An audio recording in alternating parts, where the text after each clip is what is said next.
Today I will teach my younger brother the alphabets. What is A for? A is for apple. What is B for? B is for bat. What is C for? C is for cat. What is D for? Dad. What is E for? Elephant. What is F for? Fake. What is G for? Giraffe. What is H for? Hike. What is I for? Iguana. What is J for? Jug.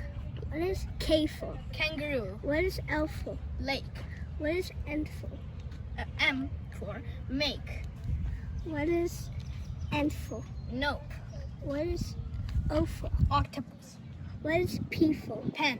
What is Q for? Quill. What is R for? Rake. What is S for? Snake. What is T for? Tiger. What is U for? Umbrella. What is V for? Vampire. What is W for? Wing. What is X for? X-ray. What is Y for? Yo-yo. What is Z for? Zebra. And those are the alphabets with words that start with the letters.